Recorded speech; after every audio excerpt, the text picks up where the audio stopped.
എല്ലാവർക്കും നമസ്കാരം. മാസ്റ്റർ കി അക്കാഡമിയുടെ പുതിയൊരു ഓൺലൈൻ വീഡിയോ ക്ലാസ്സിലേക്ക് എല്ലാവർക്കും സ്വാഗതം. ഇന്നത്തെ നമ്മുടെ ക്ലാസ് എന്ന് പറയുന്നത് വേരിയസ് കമ്പനി ബോർഡ് കോർപ്പറേഷനിലേക്കുള്ള junior accountant, accounts clerk, assistant manager തുടങ്ങിയ പോസ്റ്റിലേക്ക് മുൻകാല വർഷങ്ങളിൽ ചോദിച്ചിട്ടുള്ള ക്വസ്റ്റ്യൻസും അതിൻ്റെ ഡിസ്കഷനുമാണ് നമ്മൾ ഇന്നത്തെ ക്ലാസ്സിൽ നിങ്ങൾക്ക് വേണ്ടി അറേഞ്ച് ചെയ്തിരിക്കുന്നത്. അപ്പം നമുക്ക് ക്ലാസ്സിലേക്ക് പോവാം. ഫസ്റ്റ് ക്വസ്റ്റ്യൻ നോക്കിയേ. ഒന്നാമത്തെ ക്വസ്റ്റ്യൻ പറഞ്ഞിരിക്കുന്നത് dash is the father of modern theory of management. ഇത് ഏത് ഭാഗത്തു നിന്ന് വന്നേക്കുന്ന ക്വസ്റ്റ്യൻ ആണ്?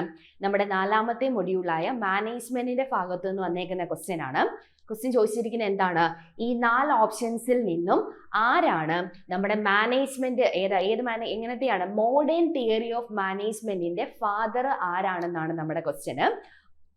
ഓപ്ഷൻ എ പറഞ്ഞിരിക്കുന്നത് എന്താണ്? Max Weber. Option B Henri Fayol. Option C Luther Gulick and option D Peter of Drucker. ഈ 4 ഓതേഴ്സും ഏത് കോൺസെപ്റ്റുമായി മാനേജ്മെന്റിലെ ഏത് ഏരിയ അല്ലെങ്കിൽ ഏത് കോൺസെപ്റ്റുമായി റിലേറ്റ് ചെയ്തിട്ടുള്ള ആൾക്കാരാണെന്ന് നമുക്ക് അറിഞ്ഞെങ്കിൽ മാത്രമേ ഈ ക്വസ്റ്റ്യൻ്റെ ആൻസേഴ്സ് ഈസി ആയിട്ട് നമുക്ക് ചെയ്യാൻ പറ്റൂ. ഇതൊരു സിമ്പിൾ ക്വസ്റ്റ്യൻ ആണ്. ആൻസേഴ്സ് എല്ലാവർക്കും ഫെമിലിയർ ആയിട്ടുള്ളതാണ്. എങ്കിൽ പോലും നമുക്ക് കൺഫ്യൂസിങ് വരാനുള്ള ഒരു ചാൻസും കൂടെ കൂടുതലായിരിക്കും. അപ്പം നമുക്ക് ഓരോ ഓപ്ഷൻസ് നമുക്കൊന്ന് ഡിസ്ക്രൈബ് ചെയ്യാം. ഫസ്റ്റ് ഓപ്ഷൻ നമുക്ക് തന്നിരുന്നത് എന്താണ്? മാക്സ് വെർബർ. ആരാണ് ഈ മാക്സ് വെർബർ എന്ന് പറഞ്ഞാൽ 1864 1920 കാലഘട്ടത്തിലുള്ള ആരായിരുന്നു അദ്ദേഹം? സോഷ്യോളജിസ്റ്റ് ആണ്. ജർമ്മൻ സോഷ്യോളജിസ്റ്റ് ആണ് ആരെന്ന് പറയുന്നത്? മാക്സ് വെർബർ എന്ന് പറയുന്നത്. അദ്ദേഹം ഡെവലപ്പ് ചെയ്ത മാനേജ്മെന്റിൽ അദ്ദേഹം ഡെവലപ്പ് ചെയ്തൊരു തിയറി ഉണ്ട്. ആ തിയറിക്ക് പറയുന്ന പേരെന്താണ്? ബ്യൂറോക്രാറ്റിക് മാനേജ്മെന്റ് തിയറി എന്നാണ് പറയുന്നത്. ഇവിടെ അദ്ദേഹം ഇമ്പോർട്ടൻസ് കൊടുത്ത് അല്ലെങ്കിൽ ഈ ഒരു തിയറി മാനേജ്മെന്റിലേക്ക് അദ്ദേഹം കോൺട്രിബ്യൂട്ട് ചെയ്തത് എന്ത് എയിം വെച്ചിട്ടാണ്? ഒന്ന്, എംഫസൈസ്ഡ് ഫോമൽ സ്ട്രക്ചർ. ഓർഗനൈസേഷനകത്തെ എല്ലാ ആക്ടിവിറ്റീസും അത് ബേസ്ഡ് അല്ലെങ്കിൽ പ്രിസ്ക്രൈബ്ഡ് റൂൾസസ് ആൻഡ് റെഗുലേഷൻ അനുസരിച്ചിട്ട് വേണം ആക്ടിവിറ്റീസ് ക്യാരി ഡൗൺ ചെയ്യാൻ എന്നുള്ളൊരു ഇമ്പോർട്ടൻസിലാണ് മാക്സ് വെർബർ ഏത് തിയറി കോൺട്രിബ്യൂട്ട് ചെയ്തത്? ബ്യൂറോക്രാറ്റിക് മാനേജ്മെന്റ് തിയറി കോൺട്രിബ്യൂട്ട് ചെയ്ത്. അപ്പോൾ ഒന്ന്, എംഫസൈസ് ഫോമൽ സ്ട്രക്ചറിന് ഇമ്പോർട്ടൻസ് കൊടുത്തു. Then rules, hierarchy, top to bottom അല്ലെങ്കിൽ higher level to lower level എന്നുള്ള ഒരു രീതിയിൽ ആ chain of command, hierarchy and rational legal authority, organisation അതൊരു പ്രോപ്പർ ആയിട്ടുള്ള ഒരു അതോറിറ്റി റിലേഷൻഷിപ്പ് ഒക്കെ ഇംപ്ലിമെന്റ് ചെയ്യാൻ വേണ്ടിയാണ് മാക്സ് വെർബർ ഏത് തിയറി കോൺട്രിബ്യൂട്ട് ചെയ്തത്? നമ്മുടെ ബ്യൂറോക്രാറ്റിക് മാനേജ്മെന്റ് തിയറി കോൺട്രിബ്യൂട്ട് ചെയ്തത്. നമ്മുടെ മാനേജ്മെന്റിനകത്ത് ഇവല്യൂഷൻസ് ഓഫ് മാനേജ്മെന്റ് അല്ലെങ്കിൽ schools of thoughts of management എന്ന് പറഞ്ഞിട്ട് ഒരു ഏരിയ ഉണ്ട്. അത് നമ്മൾ രണ്ട് സെക്ഷനായിട്ട് അതിനെ ഡിവൈഡ് ചെയ്തിട്ട് നമ്മൾ പഠിച്ചിട്ടുള്ളതാണ്. ഒന്ന് ക്ലാസിക്കൽ തിയറി ഉണ്ട്, 2 നിയോ ക്ലാസിക്കൽ തിയറി ഉണ്ട്.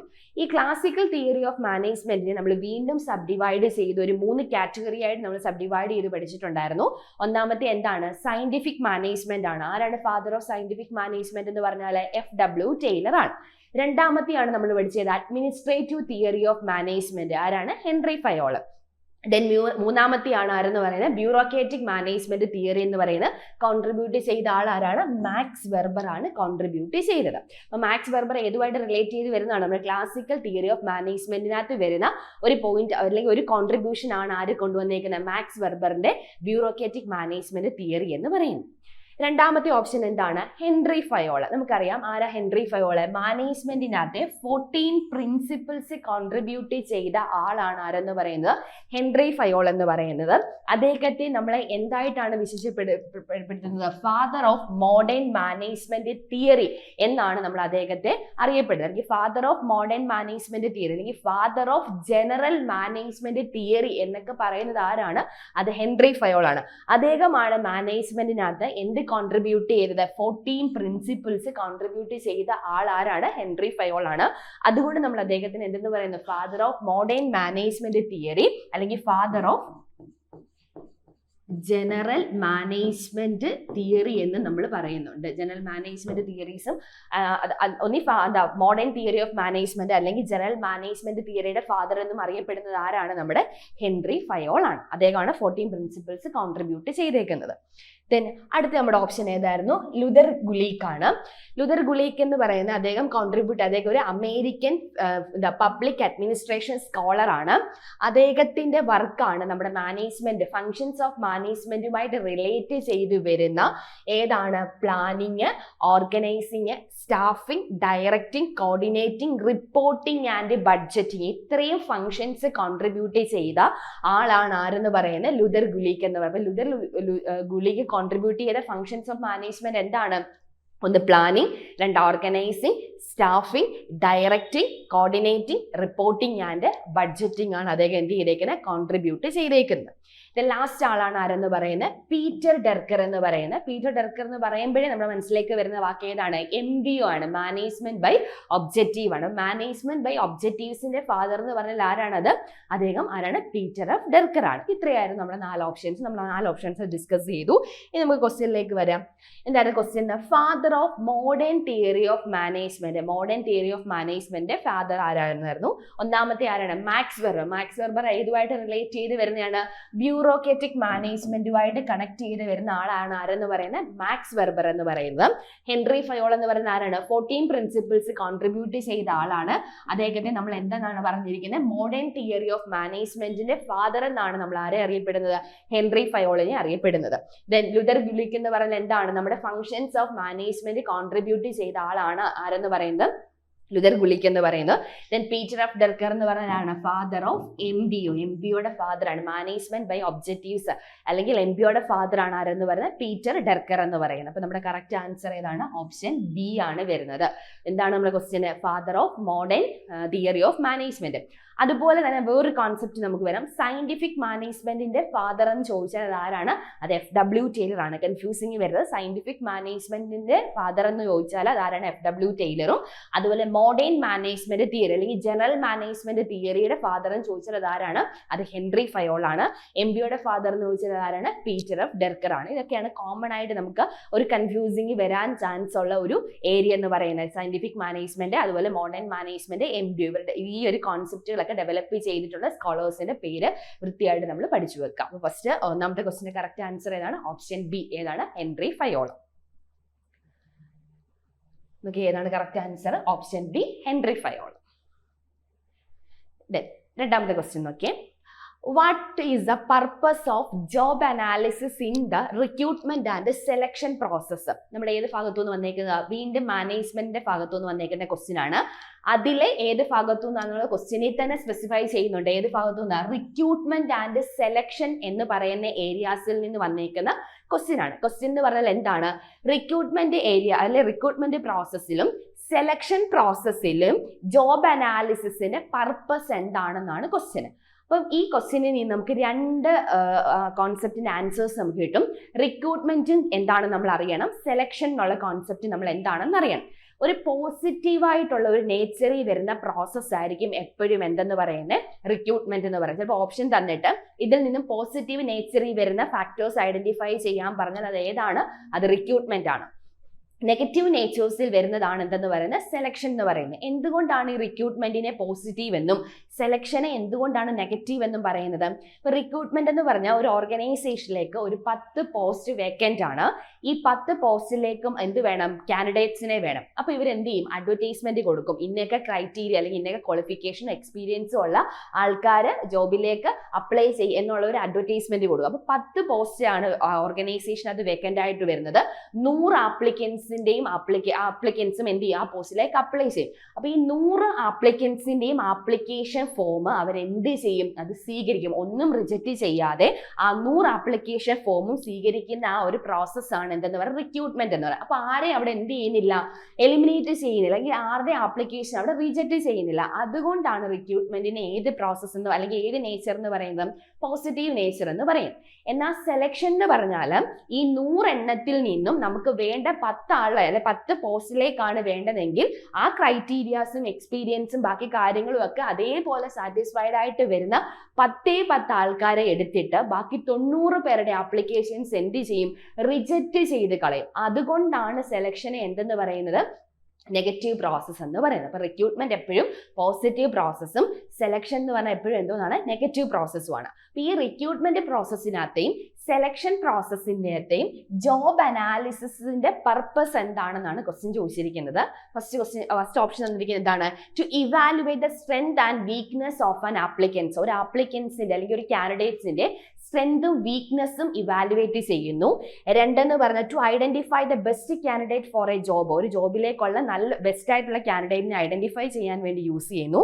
സി പറഞ്ഞിരിക്കുന്നത് to determine the skill, knowledge and ability required for a job. ആ ഒരു ഏത് കൺസേൺ പോസ്റ്റിലേക്കാണോ അവർ ആപ്ലിക്കേഷൻ വിളിച്ചിരിക്കുന്നത്, അല്ലെങ്കിൽ ഏത് ജോബിലേക്കാണോ അവർ ആപ്ലിക്കേഷൻ വിളിച്ചിരിക്കുന്നത്, ആ ജോബിന് സൂട്ടബിൾ ആയിട്ടുള്ള സ്കില്ലുണ്ടോ, നോളജ് ഉണ്ടോ, എബിലിറ്റി ഉണ്ടോ എന്നൊക്കെ ഡിറ്റർമൈൻ ചെയ്യുന്ന പ്രോസസ്സാണ്. ലാസ്റ്റ് പറഞ്ഞിരിക്കുന്ന ഓൾ ഓഫ് ദ എബോവ്. ഈ പറഞ്ഞിട്ടുള്ള ബാക്കി 3 ഓപ്ഷൻസും അതിനകത്ത് ആപ്ലിക്കബിൾ ആണ് എന്നാണ് നമുക്ക് ഓപ്ഷനായിട്ട് തന്നിരിക്കുന്നത്. അപ്പം നമുക്ക് അതിൻ്റെ ഒരു ഡിസ്ക്രിപ്ഷൻസ് നോക്കാം. അപ്പോൾ ആ ഡിസ്ക്രിപ്ഷൻസ് നോക്കുന്ന സമയത്ത് എന്താണ് ജോബ് അനാലിസിസ് എന്നുള്ള കാര്യം നമ്മൾ എന്ത് ചെയ്യണം? ആദ്യം മനസ്സിലാക്കണം. എന്താ ജോബ് അനാലിസിസ് എന്ന് പറഞ്ഞാൽ ഹ്യൂമൻ റിസോഴ്സ് മാനേജ്മെന്റ് അല്ലെങ്കിൽ HRMനകത്ത് നടത്തുന്ന ഒരു സിസ്റ്റമാറ്റിക് പ്രോസസ് ആണ് എന്തെന്ന് പറയുന്നത് ഈ ജോബ് അനാലിസിസ് എന്ന് പറയും. ഇവിടെ എന്തൊക്കെ കാര്യങ്ങളാണ് നമ്മൾ അനലൈസ് ചെയ്ത് നോക്കിയേ? Collecting and analysing information about jobs duties. ഒരാൾക്ക് അലോക്കേറ്റ് ചെയ്യാൻ പോകുന്ന അല്ലെങ്കിൽ ആ ജോബ് അലോക്കേറ്റ് ചെയ്യാൻ ഉദ്ദേശിക്കുന്ന ജോബിന്റെ ഡ്യൂട്ടീസുമായി ബന്ധപ്പെട്ട് വരുന്ന ഇൻഫർമേഷൻസ് കളക്ട് ചെയ്യുകയും അത് അനലൈസ് ചെയ്യുകയും വേണം. അപ്പൊ ജോബിന്റെ ഡ്യൂട്ടീസ്, ജോബിന്റെ responsibility, task and other requirement elements which is related to job. ജോബുമായിട്ട് റിലേറ്റ് ചെയ്ത് വരുന്ന different requirements, task, responsibilities, duties, ഇതുമായി ബന്ധപ്പെട്ട് വരുന്ന ഇൻഫർമേഷൻസ് എല്ലാം കളക്ട് ചെയ്ത് അതിനെ അനലൈസ് ചെയ്യുന്ന ഹ്യൂമൻ റിസോഴ്സ് മാനേജ്മെന്റിനകത്ത് നടത്തുന്ന ഒരു സിസ്റ്റമാറ്റിക് പ്രോസസ്സിനെയാണ് നമ്മൾ എന്തെന്ന് പറയുന്നത്? ജോബ് അനാലിസിസ് എന്ന് പറയും. ഇനി നമ്മൾ with help of recruitment and selection process, നമ്മുടെ ക്വസ്റ്റ്യൻ അങ്ങനെയല്ല, റിക്രൂട്ട്മെന്റും സെലക്ഷൻ പ്രോസസ്സും വെച്ചിട്ട് ജോബ് അനാലിസിസിന്റെ പർപ്പസ് ആണ് ക്വസ്റ്റ്യന്. അപ്പോൾ റിക്രൂട്ട്മെന്റിന്റെയും സെലക്ഷന്റെയും വ്യൂ പോയിന്റിൽ ഈ ഒരു പിന്നെ ജോബ് അനാലിസിസിന്റെ ഒരു എയിം അല്ലെങ്കിൽ ജോബ് അനാലിസിസ് കൊണ്ട് എന്താണ് ഉദ്ദേശിക്കുന്നത്? To identify the skill, knowledge and ability necessary for the successful job performance. ഒരു ജോബ് പെർഫോം ചെയ്യാൻ വേണ്ടി ഒരു കാൻഡിഡേറ്റിന് ആ ജോബുമായി ബന്ധപ്പെട്ട് എന്തൊക്കെ സ്കില്ലുണ്ട് അല്ലെങ്കിൽ എന്തൊക്കെ നോളജ് ഉണ്ട് അല്ലെങ്കിൽ അയാൾ ഏതൊക്കെ ഏരിയാസിലാണ് അയാൾക്ക് എക്സ്പീരിയൻസ്ഡ് ആയിട്ടുള്ളത് അല്ലെങ്കിൽ അദ്ദേഹത്തിന്റെ എബിലിറ്റി എന്താണ്, ഇതൊക്കെ ഇവാലുവേറ്റ് ചെയ്യുന്ന ആ ഒരു കോൺസെപ്റ്റ് അല്ലെങ്കിൽ അത് ജോബ് അനാലിസിസിന്റെ എന്തെന്ന് പറയുന്നത് ബേസിക് എയിം ആയിട്ടാണ് എന്തിന്റെ കോണ്ടെക്സ്റ്റിൽ പറയുന്നത് റിക്രൂട്ട്മെന്റ് പ്രോസസ്സിന്റെയും സെലക്ഷൻ പ്രോസസ്സിന്റെയും ഒരു കോണ്ടെക്സ്റ്റിൽ പറഞ്ഞിരിക്കുന്നത്. അത് വെച്ചിട്ട് നമ്മൾ എന്താണ് ചെയ്യുന്നത്? ഈ ഒരു ജോബ് അനാലിസിസിന്റെ മെയിൻ പർപ്പസ് എന്ന് പറഞ്ഞാൽ എന്താണ്? ആ ഒരു ജോബുമായി റിലേറ്റ് ചെയ്ത് വരുന്ന കാര്യങ്ങൾ, task, duties, responsibilities and other റിക്വയർമെന്റ്സിന്റെ കാര്യങ്ങൾ എന്ത് ചെയ്യുവാണ് നമ്മളവിടെ നമ്മൾ ഡിഫൈൻ ചെയ്യുക അല്ലെങ്കിൽ സിസ്റ്റമാറ്റിക് ആയിട്ട് അതിനെ എന്ത് ചെയ്യണം? ഡിഫൈൻ ചെയ്യുന്നതാണ് എന്തെന്ന് പറയുന്നത് ജോബ് അനാലിസിസ് എന്ന് പറയുന്നത്. പകരം എന്തല്ല, not to select best candidate. ഒരു ബെസ്റ്റ് കാൻഡിഡേറ്റിനെ സെലക്ട് ചെയ്യുമല്ലോ, ബെസ്റ്റ് കാൻഡിഡേറ്റിനെ സെലക്ട് ചെയ്യുന്ന ആ ഒരു പ്രോസസ്സ് എന്ന് പറഞ്ഞാൽ സെലക്ഷൻ പ്രോസസ്സാണ്. പക്ഷെ നമ്മൾ ജോബ് അനാലിസിസിന്റെ കോൺസെപ്റ്റിൽ നോക്കുമ്പോൾ അവിടെ കാൻഡിഡേറ്റിന്റെ സെലക്ഷൻ അല്ല നോക്കുന്നത്, ആ കാൻഡിഡേറ്റിന് അലോക്കേറ്റ് ചെയ്ത് കൊടുക്കാൻ പോകുന്ന ജോബ് അല്ലെങ്കിൽ ആ ജോബ് കൊണ്ട് അല്ലെങ്കിൽ ജോബ് പെർഫോം ചെയ്യാൻ ആ കാൻഡിഡേറ്റ്സ് അല്ലെങ്കിൽ ആ ഒരു കോൺസെപ്റ്റ് കൊണ്ട് ആ ഒരു അപ്ലിക്കൻസിന് എത്രമാത്രം അതിന് ഏബിൾ ആണ് അദ്ദേഹം അല്ലെങ്കിൽ അയാൾക്ക് എത്രമാത്രം സ്കില്ലുണ്ട് അല്ലെങ്കിൽ നോളജ് ഉണ്ട് എന്നൊക്കെ ഇവാലുവേറ്റ് ചെയ്യുന്ന ഒരു പർപ്പസ് ആണ് ഏതിനുള്ളത്? ജോബ് അനാലിസിസിനുണ്ടെന്നാണ് ഏതിന്റെ വ്യൂ പോയിന്റിൽ അല്ലെങ്കിൽ ഏതിന്റെ കോണ്ടെക്സ്റ്റിൽ പറഞ്ഞിരിക്കുന്നത്? റിക്രൂട്ട്മെന്റ് ആൻഡ് സെലക്ഷൻ എന്ന് പറയുന്ന പ്രോസസ്സിൽ പറഞ്ഞിരിക്കുന്നത്. ഇനി നമുക്ക് ക്വസ്റ്റ്യനിലേക്ക് പോവാം.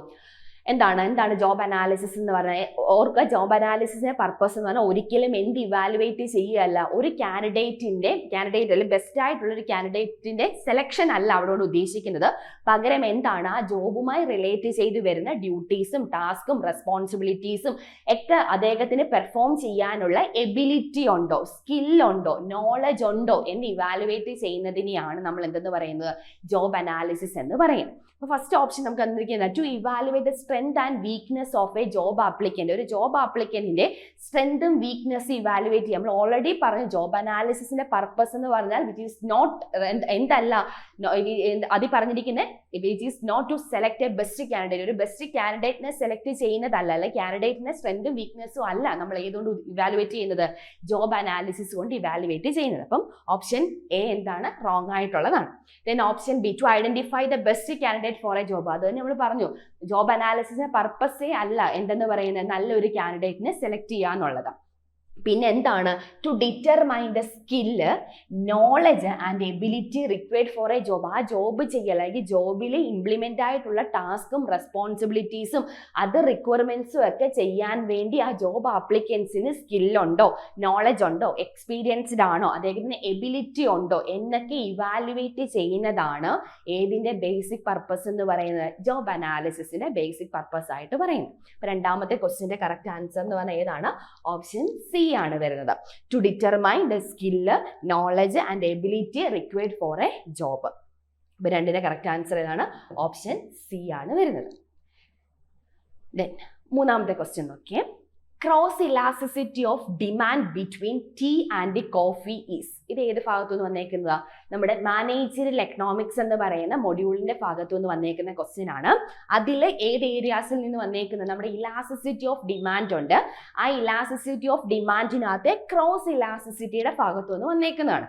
നമ്മൾ ഇലാസ്റ്റിസിറ്റി ഓഫ് ഡിമാൻഡ് നമ്മൾ കുറച്ച് സബ് ഡിവിഷൻസ് പഠിക്കുന്നുണ്ടായിരുന്നു. ഏതൊക്കെയാണ്, ഒന്ന് പ്രൈസ് ഇലാസ്റ്റിസിറ്റി ഉണ്ട്, ദെൻ ഇൻകം ഇലാസ്റ്റിസിറ്റി ഉണ്ട്, ക്രോസ് ഇലാസ്റ്റിസിറ്റി ഉണ്ട്, അഡ്വർടൈസ്മെന്റ് ഇലാസ്റ്റിസിറ്റി ഉണ്ട്. അതിൽ ക്രോസ് ഇലാസ്റ്റിസിറ്റിയുമായി ബന്ധപ്പെട്ട് വന്നിരിക്കുന്ന ക്വസ്റ്റ്യൻ ആണ്, ടീയും കോഫിയും തമ്മിലുള്ള റിലേഷൻഷിപ്പ് അല്ലെങ്കിൽ അത് ഏത് നേച്ചറിൽ വരുന്നത് എന്ന് വെച്ചാൽ ഏതാണ്, നമ്മുടെ സബ്സ്റ്റിറ്റ്യൂട്ട് ഗുഡ്സും കോംപ്ലിമെന്ററി ഗുഡ്സിന്റെയും ഇലാസ്റ്റിസിറ്റി ആണ് ഏത് കാറ്റഗറിക്കകത്ത് വരുന്നത്, ക്രോസ് ഇലാസ്റ്റിസിറ്റിക്കകത്ത് വരുന്നത്. അപ്പൊ ടീയും കോഫി എന്ന് പറയുന്ന രണ്ട് പ്രോഡക്ട്സിന്റെ ക്രോസ് ഇലാസ്റ്റിറ്റിയിൽ വരുന്ന രണ്ട് പ്രോഡക്ട്സ് ഏത് കാറ്റഗറി മീൻസ് ഏത് നേച്ചറിൽ വരുന്ന പ്രോഡക്ട്സ് ആണെന്നാണ് ക്വസ്റ്റ്യൻ ചോദിച്ചിരിക്കുന്നത്.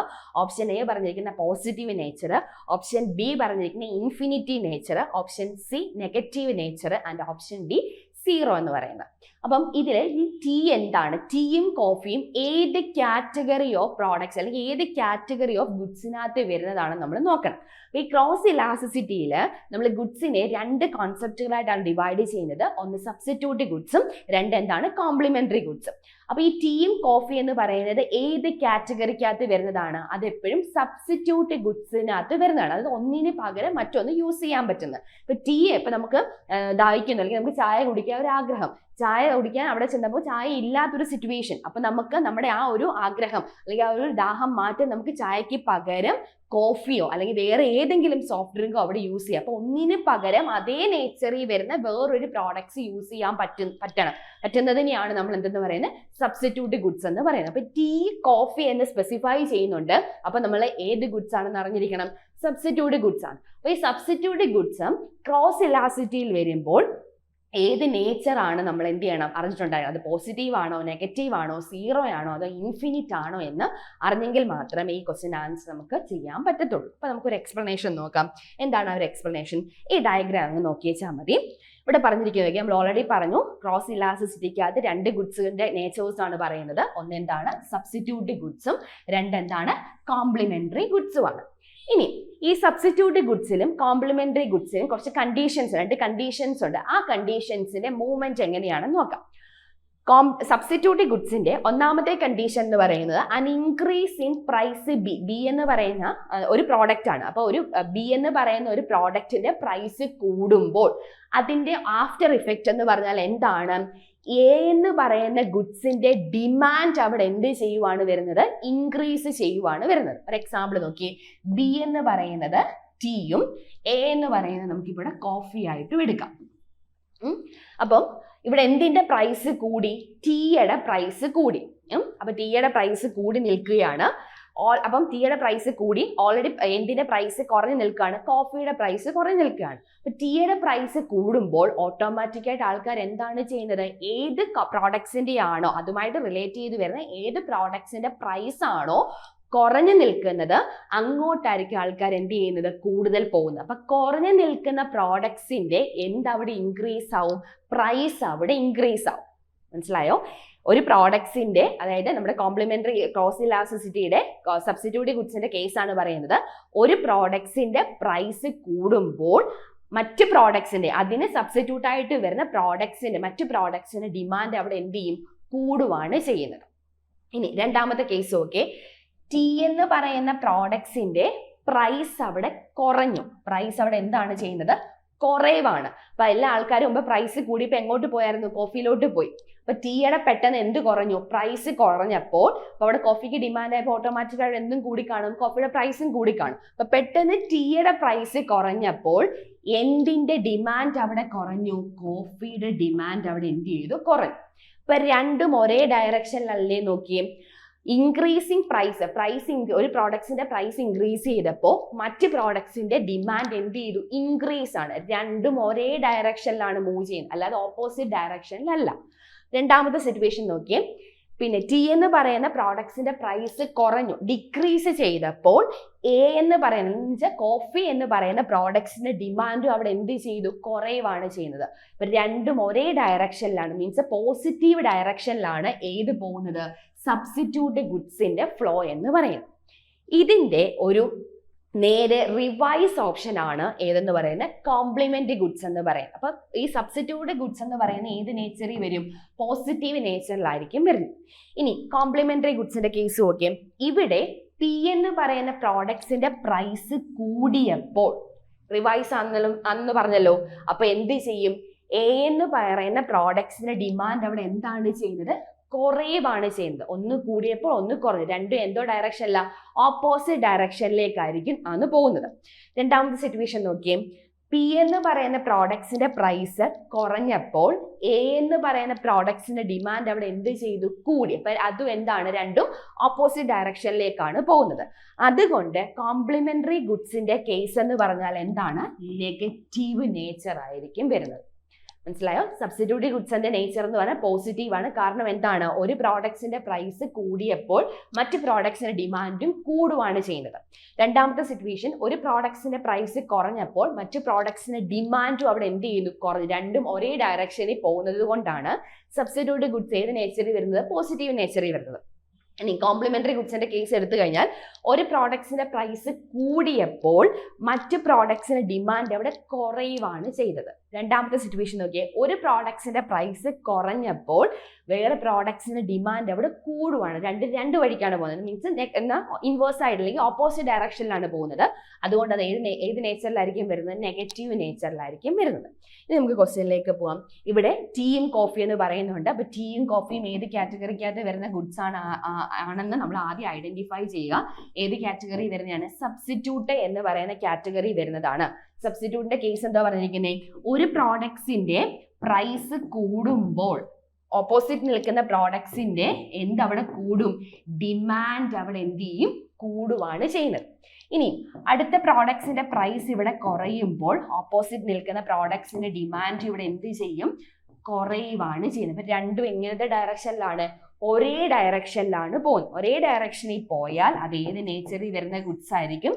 പോസിറ്റീവ് നേച്ചറിൽ വരുന്ന ഗുഡ്സ് ആണ്. അപ്പൊ ഏതാണ് കറക്റ്റ് ആൻസർ വരുന്നത്? ഓപ്ഷൻ എ ആണ്. 3ന്റെ കറക്റ്റ് ആൻസർ ഏതാണ്? Option A.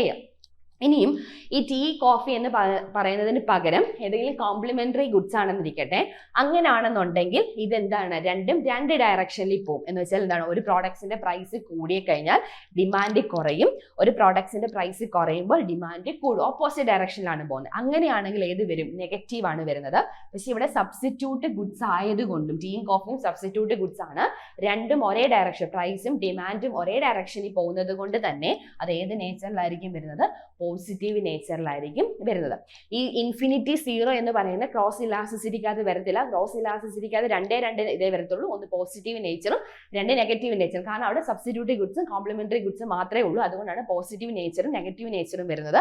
ഇൻഫിനിറ്റിയും സീറോയും ഒക്കെ പ്രൈസ് ഇലാസ്റ്റിസിറ്റിയുമായി കണക്ട് ചെയ്ത് വരുമ്പോഴായിരിക്കും infinity zero greater than 1 less than 1 equal to 1 എന്നുള്ള കാറ്റഗറി വരുന്നത്. അപ്പൊ കറക്റ്റ് ആൻസർ ഏതാണ്? Option A, positive nature. അപ്പൊ നമുക്ക് ക്വസ്റ്റ്യൻ തരുമ്പോൾ തന്നിട്ടുള്ള പ്രോഡക്ട്സ് ഏത് കാറ്റഗറിയിൽ വരുന്നതാണെന്ന് നോക്കുക. ടീയും കോഫി മീൻസ് സബ്സ്റ്റിറ്റ്യൂട്ട് ആണോ കോംപ്ലിമെന്ററി ആണോ എന്ന് നോക്കിയെങ്കിൽ മാത്രമേ നമുക്ക് ആൻസർ ഫൈൻഡ് ഔട്ട് ചെയ്യാൻ പറ്റൂ. അപ്പോൾ ഇത് സബ്സ്റ്റിറ്റ്യൂട്ട് ആയതുകൊണ്ട് തന്നെ ആൻസർ ഏതാണ്? പോസിറ്റീവ് നേച്ചർ ആണ് വരുന്നത്. കറക്റ്റ് ആൻസർ ഓപ്ഷൻ എ ആണ്. ഏതാണ് വരുന്നത്? Option A. അടുത്ത ക്വസ്റ്റ്യൻ നോക്കിയേ. Management is the art of getting things done through others. നമുക്ക് കാണാതെ അറിയാവുന്ന ഒരു ഡെഫിനിഷൻ ആണ്. മാനേജ്മെന്റ് എന്താണെന്ന് ചോദിക്കുമ്പോൾ നമ്മൾ അക്കൗണ്ടൻസിയുടെ ഡെഫിനേഷൻ കാണാതെ പറയുന്ന പോലെ തന്നെ നമ്മൾ കാണാതെ പഠിച്ചു വെച്ചിരിക്കുന്ന ഒരു ഡെഫിനേഷൻ ആണ് എന്തെന്ന് പറയുന്നത്, മാനേജ്മെന്റിന്റെ definition. Management is art of getting things done through others. Question എന്താണ്, ഈ ഒരു ഡെഫിനിഷൻ കോൺട്രിബ്യൂട്ട് ചെയ്ത ആൾ ആരാണ്? നമുക്ക് മാനേജ്മെന്റ് ചോദിക്കും, നമ്മൾ ഈ ഒരു ഡെഫിനിഷൻ അങ്ങ് പറയുന്നുള്ളൂ, ഇതാരാണ് കോൺട്രിബ്യൂട്ട് ചെയ്തതെന്ന് പലർക്കും അറിയാത്തൊരു ക്വസ്റ്റ്യൻ ആണ്. അപ്പൊ നമുക്ക് ഓപ്ഷൻ നോക്കാം. ഒന്നാമത്തെ ഓപ്ഷൻ എന്താണ്, JD Mooney. Option B Peter Drucker. Then C Mary Parker Follett. Then D WG Scott. നമുക്കറിയാവുന്ന ഒരു ഡെഫിനിഷൻ ആണ്. കോൺട്രിബ്യൂട്ട് ചെയ്ത ആൾ ആരാണ്, മേരി പാർക്കർ ഫോലറ്റ് ആണ്. അപ്പൊ management is art of getting things done through others എന്ന് ചോദിച്ച് ആ ഡെഫിനിഷൻസ് കോൺട്രിബ്യൂട്ട് ചെയ്ത ആളാരാണ്, Mary Parker Follett. Correct answer ആണ് ഓപ്ഷൻ സി ആണ് വരുന്നത്. സിമ്പിൾ ക്വസ്റ്റ്യൻ ആണ്. ദെൻ അടുത്ത ക്വസ്റ്റ്യൻ നോക്കിയേ, അഞ്ചാമത്തെ ക്വസ്റ്റ്യൻ. മാസ്റ്റർ ഫോളോയിങ് ക്വസ്റ്റ്യൻ ആണ്. ഓപ്ഷൻസ് തന്നിരിക്കുന്നത് എ സെക്ഷനിൽ തന്നിരിക്കുന്നത് cross elasticity of demand, elasticity of demand, price elasticity of demand, then income elasticity of demand. Then അതിന്റെ ഓപ്പോസിറ്റ് വരുന്ന ഗ്രൂപ്പ് ബിയിൽ പറഞ്ഞിരിക്കുന്നത് ഒന്നെന്ന് പറയുന്ന responsiveness of demand to changes in income, ഡിമാൻഡും ഇൻകവുമായി ബന്ധപ്പെട്ട് വരുന്ന റേഷ്യോസ്. ഓപ്ഷൻ ബി പറഞ്ഞിരിക്കുന്നത് ഡിമാൻഡും പ്രൈസുമായി ബന്ധപ്പെട്ട് വരുന്ന റേഷ്യോസ്. ഓപ്ഷൻ സി പറഞ്ഞിരിക്കുന്നത് ഡിമാൻഡും എവിടെ വരുന്ന പ്രൈസിൽ വരുന്ന ചേഞ്ചസ് ആണ്, റിലേറ്റഡ് ഗുഡ്സിൽ വരുന്ന പ്രൈസുമായി ബന്ധപ്പെട്ട് വരുന്ന റേഷ്യോസ്. ദെൻ ഓപ്ഷൻ ഡി പറഞ്ഞിരിക്കുന്നത് ക്വാണ്ടിറ്റി ഡിമാൻഡും അതുപോലെ തന്നെ ഡിമാൻഡ് ഡിറ്റർമിനൻസും തമ്മിൽ വരുന്ന ഒരു റേഷ്യോസ്. ഇത് ഇത്രയാണ് നമുക്ക് ഓപ്ഷൻ തന്നിരിക്കുന്നത്. ഇത് ഏത് ഭാഗത്തുനിന്ന് വന്നിരിക്കുന്ന ക്വസ്റ്റ്യൻ ആണ്, നമ്മുടെ മാനേജറൽ എക്കണോമിക്സിനകത്ത് ഇലാസ്റ്റിസിറ്റിയുടെ ഭാഗത്തുനിന്ന് വന്നിരിക്കുന്ന ക്വസ്റ്റ്യൻ ആണ്. അതിൽ ഇലാസ്റ്റിസിറ്റി എന്താണെന്നും ഇലാസ്റ്റിസിറ്റിയുടെ ടൈപ്സും കൂടി ഇൻക്ലൂഡ് ചെയ്തിട്ട് വരുന്നത്. പ്രൈസ് ഇലാസ്റ്റിസിറ്റി ഉണ്ട്, ഇൻകം ഇലാസ്റ്റിസിറ്റി ഉണ്ട്, ക്രോസ് ഇലാസ്റ്റിസിറ്റി ഉണ്ട്, അഡ്വർടൈസ്മെന്റ് ഇലാസ്റ്റിസിറ്റി ഉണ്ട്. പക്ഷേ ഈ ഓപ്ഷനകത്ത് അഡ്വർടൈസ്മെന്റ് ഇലാസ്റ്റിസിറ്റി ഒഴിച്ച് ബാക്കി എല്ലാ ടൈപ്സും ഇൻക്ലൂഡ് ചെയ്യുന്നുണ്ട്. അതുപോലെ തന്നെ ഇലാസ്റ്റിസിറ്റി ഓഫ് ഡിമാൻഡും പറയുന്നുണ്ട്. അപ്പോൾ ഇതാണ് നമുക്ക് തന്നിരിക്കുന്നത്, മാസ്റ്റർ ഫോളോയിങ് തന്നിരിക്കുന്നത്. കറക്റ്റ് ആയിട്ടുള്ള ആൻസേഴ്സ് ഫൈൻഡ് ഔട്ട് ചെയ്യാനാണ് പറഞ്ഞിരിക്കുന്നത്. അപ്പം നോക്കിയേ, ഫസ്റ്റ് കോൺസെപ്റ്റ് നോക്കാം. എന്താണ് ക്രോസ് ഇലാസ്റ്റിസിറ്റി ഓഫ് ഡിമാൻഡ്? എന്താ ക്രോസ് ഇലാസ്റ്റിസിറ്റി ഓഫ് ഡിമാൻഡ് എന്ന് പറഞ്ഞാൽ, നമ്മൾ എന്താണ് ക്രോസ് ഇലാസ്റ്റിസിറ്റി എന്ന് പറഞ്ഞാൽ രണ്ട് ഗുഡ്സ്, നമ്മൾ പ്രീവിയസിൽ പറഞ്ഞ ക്വസ്റ്റിന്റെ കേസാണ് പറയുന്നത്. രണ്ട് ഗുഡ്സിന്റെ കേസാണ് പറഞ്ഞിരിക്കുന്നത്. ഒന്ന് ഏതാണ്, സബ്സ്റ്റിറ്റ്യൂട്ട് ഗുഡ്സും, രണ്ട് എന്താണ്, കോംപ്ലിമെന്ററി ഗുഡ്സും. നമ്മൾ ഈ സബ്സ്റ്റിറ്റ്യൂട്ട് ഗുഡ്സിനെയും കോംപ്ലിമെന്ററി ഗുഡ്സിനെയും കൂടെ നമ്മൾ ചേർത്തൊരു പേര് പറയും, അതാണ് റിലേറ്റഡ് ഗുഡ്സ് എന്നാണ് പറയുന്നത്. അപ്പൊ റിലേറ്റഡ് ഗുഡ്സ് എന്ന് പറഞ്ഞാൽ ഏതൊക്കെയുണ്ട്, സബ്സ്റ്റിറ്റ്യൂട്ട് ഗുഡ്സും ഉണ്ട്, കോംപ്ലിമെന്ററി ഗുഡ്സും ഉണ്ട്. അപ്പൊ ക്രോസ് ഇലാസ്റ്റിസിറ്റി എന്ന് പറയുമ്പോൾ വിച്ച് ഈസ് റിലേറ്റഡ് ടു ഏതാണ്, റിലേറ്റഡ് ഗുഡ്സുമായിട്ട് റിലേറ്റ് ചെയ്ത് നോക്കുക. അപ്പൊ അതിന്റെ ഇക്വേഷൻ എന്ന് പറയുന്നത് എന്താണ്, percentage changes in quantity demand divided by percentage changes in the price of related goods. അതാണ് നമ്മുടെ എന്തെന്ന് പറയുന്നത്, ക്രോസ് ഇലാസ്റ്റിസിറ്റി കണ്ടുപിടിക്കാനുള്ള ഇക്വേഷൻസ്. അപ്പൊ നമുക്ക് ഓപ്ഷനിൽ നോക്കാം. ഈ തന്നിട്ടുള്ളതിനകത്ത് എവിടെയെങ്കിലും നമ്മുടെ കോംപ്ലിമെന്ററി ഗുഡ്സ് എന്ന് പറയുന്നത് എന്താണ്, സബ്സ്റ്റിറ്റ്യൂട്ട് ഗുഡ്സിന്റെ കേസ് പറയുന്നുണ്ടോ നോക്കാം. ഓപ്ഷനകത്ത് സബ്സ്റ്റിറ്റ്യൂട്ട് ഗുഡ്സിന്റെ കേസ് പേരൊന്നും പറയുന്നില്ല. കോംപ്ലിമെന്ററി ഗുഡ്സിന്റെ പേര് പറയുന്നുണ്ടോ നോക്കി, അതും പറയുന്നില്ല. പക്ഷേ ഇതിന് രണ്ടും കൂടെ നമ്മൾ ചേർത്തൊരു പേര് പറഞ്ഞിട്ടുണ്ട്, എന്താണ്, റിലേറ്റഡ് ഗുഡ്സ് എന്ന് പറഞ്ഞിട്ടുണ്ട്.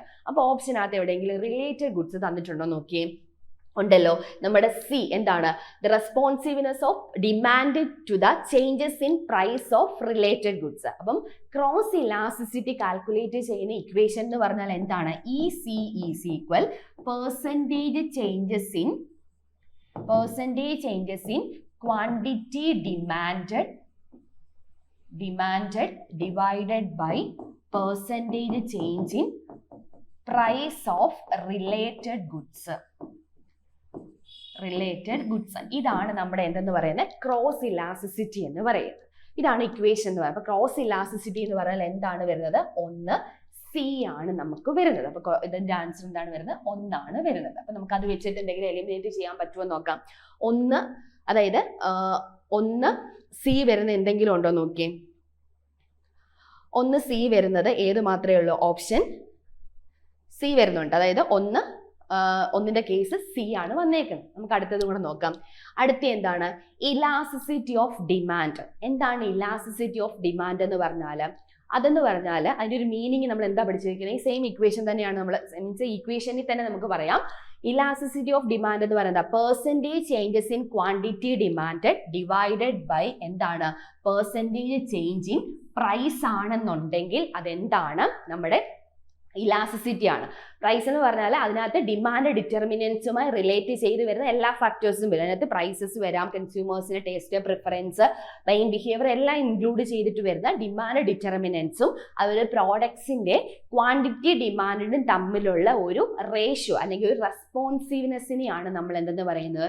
ഇലാസ്റ്റിസിറ്റി ഓഫ് ഡിമാൻഡ് എന്ന് പറയും. അപ്പോൾ ഇലാസ്റ്റിസിറ്റി ഓഫ് ഡിമാൻഡ് എന്ന് പറഞ്ഞാൽ ഏതുമായിട്ടായിരിക്കും റിലേറ്റ് ചെയ്ത് വരുന്നത്?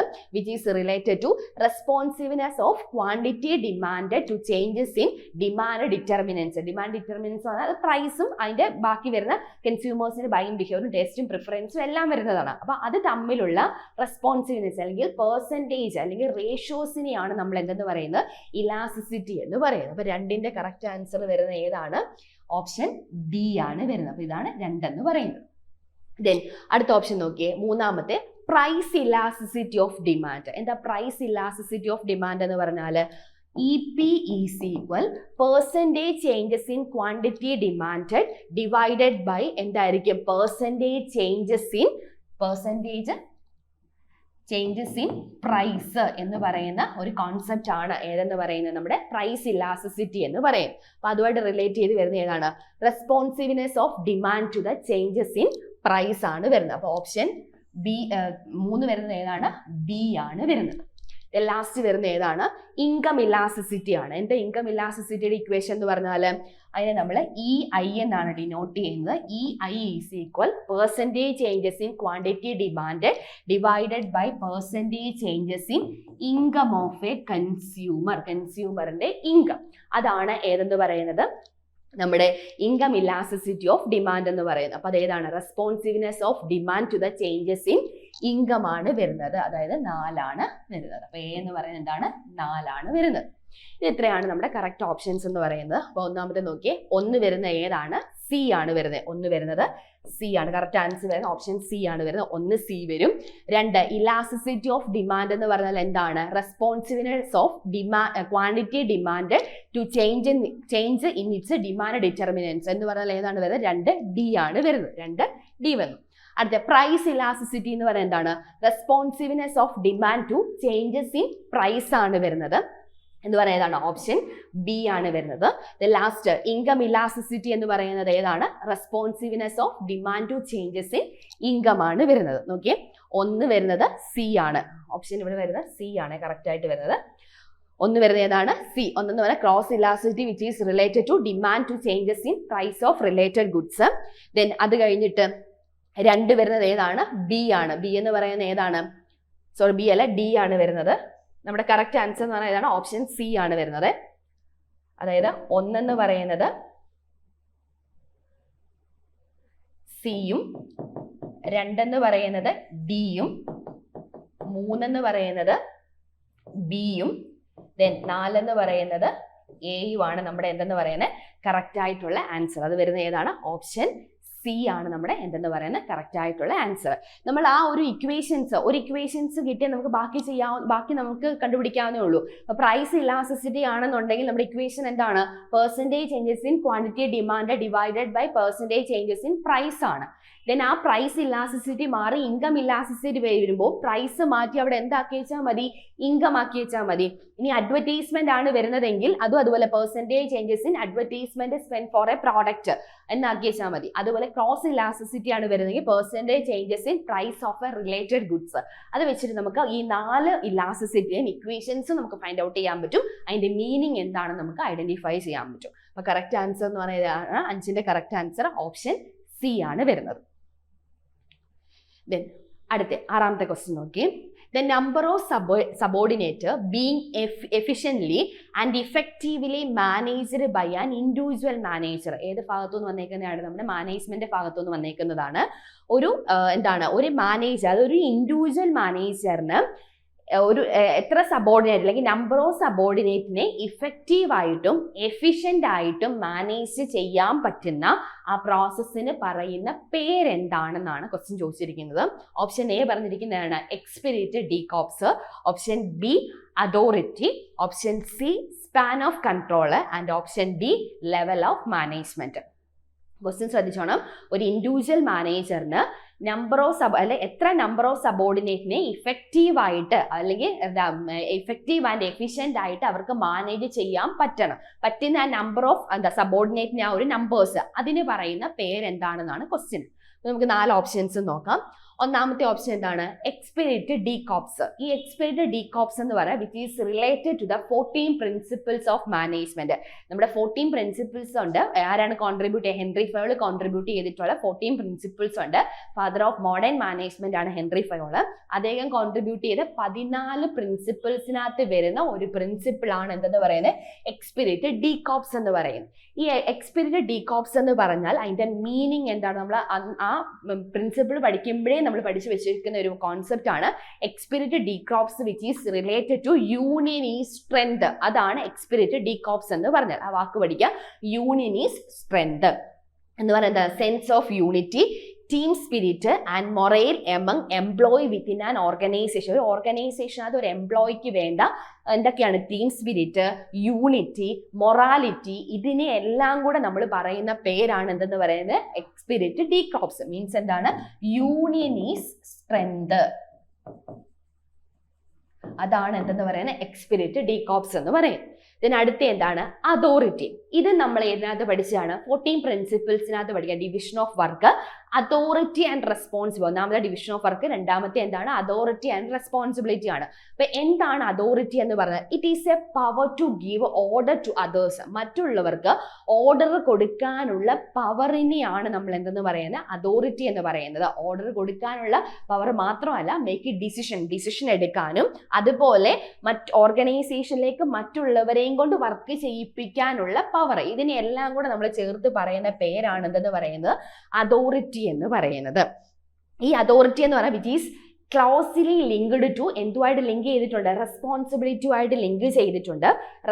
Responsibility meaning a managers are accountable to outcome of decisions. ഈ അതോറിറ്റി, റെസ്പോൺസിബിലിറ്റി ആൻഡ് അക്കൗണ്ടബിലിറ്റി, ഈ ഒരു 3 കോൺസെപ്റ്റ് ആണ് വരുന്നത്. അതോറിറ്റി എന്ന് പറയുന്നതാണ് it is a power to give orders to others. മറ്റുള്ളവർക്ക് ഓർഡർ കൊടുക്കാനുള്ള പവറിനെയാണ് നമ്മൾ എന്തെന്ന് പറയുന്നത്? അതോറിറ്റി എന്ന് പറയുന്നത്.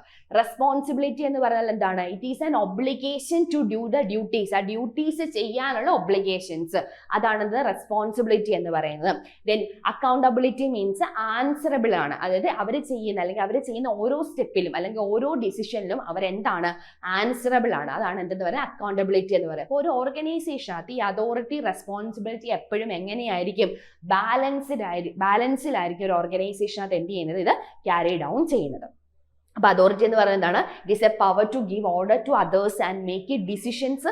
ഓർഡർ കൊടുക്കാനും ഡിസിഷൻ എടുക്കാനും ഉള്ള ഒരു പവറിനെയാണ് നമ്മൾ എന്തെന്ന് പറയുന്നത്? അതോറിറ്റി എന്ന് പറയുന്നത്. ദെൻ അടുത്ത ഓപ്ഷൻ എന്താണ്? Span of control. എന്താ സ്പാൻ ഓഫ് കൺട്രോൾ എന്ന് പറഞ്ഞാൽ? The number of subordinate or employees that A manager can effectively supervise and manage. ഇപ്പോൾ ഒരു ഓർഗനൈസേഷനകത്ത് ഒരു ഇൻഡിവിജ്വൽ മാനേജർ ഉണ്ട്. അദ്ദേഹത്തിന്റെ അണ്ടറിൽ ഒരു 5 സബോർഡിനേറ്റ് ഉണ്ട്. ഈ 5 സബോർഡിനേറ്റിന്റെയും activities which is related to വർക്കുമായി റിലേറ്റ് ചെയ്ത് വരുന്ന ആക്ടിവിറ്റീസ് എല്ലാം മോണിറ്റർ ചെയ്യുകയും ഇവാലുവേറ്റ് ചെയ്യുകയും അവർ ഇഫക്റ്റീവായിട്ട് വർക്ക് ചെയ്യുന്നുണ്ടോ അല്ലെങ്കിൽ ഇഫക്റ്റീവായിട്ട് അവരുടെ കാര്യങ്ങളൊക്കെ അവർ റെഗുലേറ്റ് ചെയ്യുന്നുണ്ടോ എന്നൊക്കെ ഇവാലുവേറ്റ് ചെയ്യണം. ആര് ഇവാലുവേറ്റ് ചെയ്യണം? നമ്മുടെ ഇൻഡിവിജ്വൽ മാനേജർ ഇവാലുവേറ്റ് ചെയ്യണം. അപ്പോൾ ഒരു മാനേജറിന്റെ അണ്ടറിൽ ഇത്ര നമ്പർ ഓഫ് സബോർഡിനേറ്റിന്റെ ആക്ടിവിറ്റീസ് അവർ എന്ത് ചെയ്യണം? ഇവാലുവേറ്റ് ചെയ്യണം. അല്ലെങ്കിൽ എഫിഷ്യന്റ് ആയിട്ട് പോകുന്നുണ്ടോ എന്ന് അവർ എന്ത് ചെയ്യണം? മോണിറ്റർ ചെയ്യണം. ആ ഒരു പ്രോസസ്സിനെയാണ് എന്തെന്ന് പറയുന്നത്? സ്പാൻ ഓഫ് കൺട്രോൾ എന്ന് പറയുന്നത്. ഈ സ്പാൻ ഓഫ് കൺട്രോളിന്റെ വേറൊരു പേരുണ്ട്. എന്താണ്? Span of management and span of supervision എന്ന് പറയുന്നത്. അപ്പോൾ എന്താ സ്പാൻ ഓഫ് കൺട്രോൾ അല്ലെങ്കിൽ സ്പാൻ ഓഫ് മാനേജ്മെന്റ് അല്ലെങ്കിൽ സ്പാൻ ഓഫ് സൂപ്പർവിഷൻ എന്ന് പറയുന്നതാണ് the number of subordinate or employees that work under the ആരുടെ അണ്ടറിലായിരിക്കും വർക്ക് ചെയ്യുന്നത്? നമ്മുടെ മാനേജറിന്റെ അണ്ടറിലായിരിക്കും വർക്ക് ചെയ്യുന്നത്. ഈ മാനേജർ വേണം ഇവരുടെ കാര്യങ്ങളൊക്കെ എന്ത് ചെയ്യാൻ? ഇവാലുവേറ്റ് ചെയ്യാൻ അല്ലെങ്കിൽ മോണിറ്റർ ചെയ്യാൻ. ആ ഒരു പ്രോസസ്സിനെയാണ് നമ്മൾ എന്തെന്ന് പറയുന്നത്? സ്പാൻ ഓഫ് കൺട്രോൾ എന്ന് പറയുന്നത്. ലാസ്റ്റ് ആണ് എന്തെന്ന് പറയാം? Levels of management. നമുക്ക് കോമൺ ആയിട്ട് അറിയാവുന്നതാണ് levels of management. Like A pyramid പോലെയാണ് നമ്മൾ അതിനെ അറേഞ്ച് ചെയ്തേക്കുന്നത്. First top level management, middle level management and lower level management എന്നുള്ള രീതിയിലാണ് നമ്മൾ ഏതിനെ അറേഞ്ച് ചെയ്തേക്കുന്നത്? ലെവൽസ് ഓഫ് മാനേജ്മെന്റിനെ അറേഞ്ച് ചെയ്തേക്കുന്നത്. നമുക്ക് ക്വസ്റ്റ്യനിലേക്ക് പോവാം. ക്വസ്റ്റ്യൻ എന്താണ്? Number of subordinate being effectively and efficiently supervised by an individual manager. ഒരു ഇൻഡിവിജ്വൽ മാനേജർ എത്ര നമ്പർ ഓഫ് സബോർഡിനേറ്റിനെ ഇവാലുവേറ്റ് ചെയ്യുന്നു, വർക്ക് ആക്ടിവിറ്റീസ് ഒക്കെ ഇവാലുവേറ്റ് ചെയ്യുന്നു അല്ലെങ്കിൽ സൂപ്പർവൈസ് ചെയ്യുന്നു, ആ ഒരു പ്രോസസ്സിന് പറയുന്ന പേരെന്താണെന്നാണ് നമ്മുടെ ക്വസ്റ്റ്യന്. ഒന്നാമത്തെ എന്താണ്? എക്സ്പിരിറ്റഡ് ഡീക്രോപ്സ്. എന്താ എക്സ്പിരിറ്റഡ് ഡീക്രോപ്സ് എന്ന് പറഞ്ഞാൽ യൂണിയൻ ഈസ് സ്ട്രെങ്ത് എന്ന് പറയുന്ന വാക്ക് ഓർത്തു വെക്കുക. Union is strength which is related to 14 principles. Authority എന്ന് പറയുന്നതാണ് ഇറ്റ് ഈസ് എ പവർ ആണ്. എന്തിനുള്ള പവർ ആണ്? Power to give order to others. മറ്റുള്ളവർക്ക് ഓർഡർ കൊടുക്കാനുള്ള പവർ അല്ലെങ്കിൽ ഡിസിഷൻ എടുക്കാനുള്ള പവർ, അതാണ് എന്തെന്ന് പറയുന്നത് അതോറിറ്റി എന്ന് പറയുന്നത്. ലെവൽസ് ഓഫ് മാനേജ്മെന്റ് എന്ന് പറയുന്നത് ഏതൊക്കെയാണ്? Top level management, middle level management and lower level management. Then span of control അല്ലെങ്കിൽ സ്പാൻ ഓഫ് മാനേജ്മെന്റ് അല്ലെങ്കിൽ സ്പാൻ ഓഫ് സൂപ്പർവിഷൻ എന്ന് പറഞ്ഞാൽ എന്താണ്? ഒരു ഇൻഡിവിജ്വൽ മാനേജർ എത്ര നമ്പർ ഓഫ് സബോർഡിനേറ്റിനെ ഇവാലുവേറ്റ് ചെയ്യുന്നു, പെർഫോമൻസ് ഇവാലുവേറ്റ് ചെയ്യുന്നു എന്ന് സൂപ്പർവൈസ് ചെയ്യുന്നു, അല്ലെങ്കിൽ അത് ആക്ടിവിറ്റീസ് ഒക്കെ ഇഫക്റ്റീവ് ആൻഡ് എഫിഷ്യൻ്റ് ആയിട്ട് പോകുന്നുണ്ട് എന്ന് ഇവാലുവേറ്റ് ചെയ്യുന്ന ആ ഒരു പ്രോസസ്സിന് പറയുന്ന പേരാണ് എന്തെന്ന് പറയുന്നത്? സ്പാൻ ഓഫ് കൺട്രോൾ എന്ന് പറയുന്നത്. വേറെ പേര് സ്പാൻ ഓഫ് മാനേജ്മെന്റ് ഉണ്ട്, സ്പാൻ ഓഫ് സൂപ്പർവിഷൻ ഉണ്ട്. അപ്പോൾ കറക്റ്റ് ആൻസർ ഏതാണ്? 6ന്റെ കറക്റ്റ് ആൻസർ ഓപ്ഷൻ സി ആണ്. ഏത്? Span of control. ഏതാണ് വരുന്നത്? Option C. ഏതാണ്? Span of control.